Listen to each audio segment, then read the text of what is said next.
बहुत सुंदर व्यवहारिक जगत का विषय है सामंजस्य बिठाने की कला। भाई और बहनों, ये सारी दुनिया, ये सारा विश्व, ये ब्रह्मांड, ये कॉस्मोस, ये सृष्टि सामंजस्य से चलती है। अगर सामंजस्य न हो तो एक मिनट भी सृष्टि नहीं चल सकती है। देखिए, सूर्य अगर पूर्व में उदय न हो और पश्चिम में अस्त न हो और ऋतुएं समय से न आए और नदी अपने दो तटों के बीच में बराबर न बहती रहे, भूकंप आ जाए तो क्या स्थिति होगा। लेकिन ऐसा होता नहीं है। प्रकृति में सब चीज का सामंजस्य बिठाया होता है, जिसको कि हम बैलेंस कहते हैं। और अनबैलेंस होता है तो कितनी विकट स्थिति बन जाती है कि हम सोच नहीं सकते। प्रथम महायुद्ध की बात करें तो युद्ध सबसे पहले जो है मनुष्य के मस्तिष्क के अंदर जन्म लेता है। जो शक्तिशाली मस्तिष्क होता है, यानी शक्तिशाली जिसके पास में ज्यादा अणु बम, एटम बम हो, उसका जो बड़ा नेता, उसका उच्च अधिकारी, उसके दिमाग के अंदर युद्ध की भावना आती है तो ये युद्ध है विश्व के अंदर थोप देता है। तो विश्व में युद्ध थोपने से हमने देखा प्रथम विश्व युद्ध के अंदर, द्वितीय विश्व युद्ध में कितना जन और धन की हानि हुई, लाखों करोड़ों लोग मर गए, अरबों रुपए की संपत्ति नष्ट हो गई। इसको पुनर्स्थापित होने में कितना समय हो गया, विध्वंस हो गया, विनाश हो गया। इस विनाश को बचाने के लिए सामंजस्य चाहिए।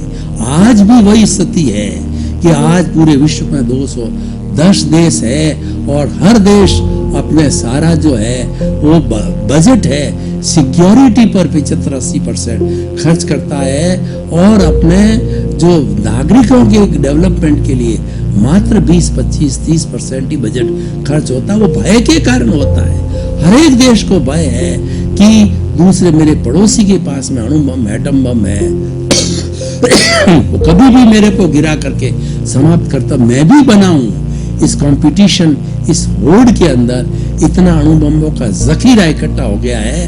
अगर दो महायुद्ध की तरह किसी शक्तिशाली के दिमाग में तीसरा महायुद्ध की जो ज्वाला भड़क उठी और उसने गलत निर्णय ले लिया तो ये जखीरा जो है 7 अरब की जनसंख्या को 7 मिनट के अंदर भस्म कर देगा। मानवता समाप्त हो जाएगी, जन धन सब समाप्त हो जाएंगे, यानी पूरी सृष्टि की लीला समाप्त हो जाएगी। तो निष्कर्ष क्या निकला?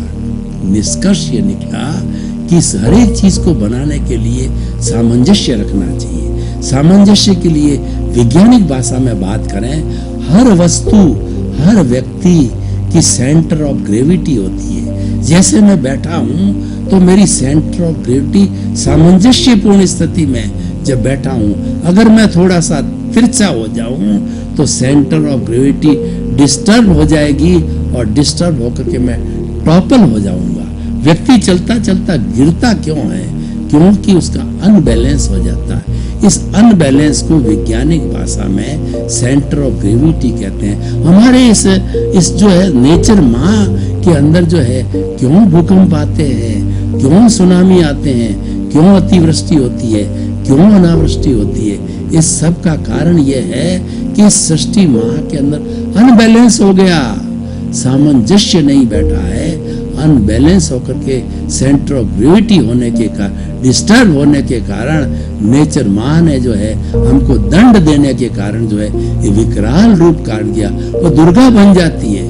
वो जब उसको बहुत ज्यादा दोहन किया जाता है, पृथ्वी का, जल का, अग्नि का, वायु का, आकाश का, ये 5 भूत से सारा विश्व बना हुआ है।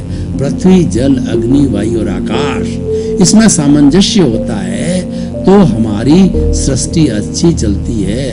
और इसमें असामंजस्य होता है, अनबैलेंस होता है, तब ये हमारी नेचर माँ विकराल रूप धारण करके हमारा विनाश करती है।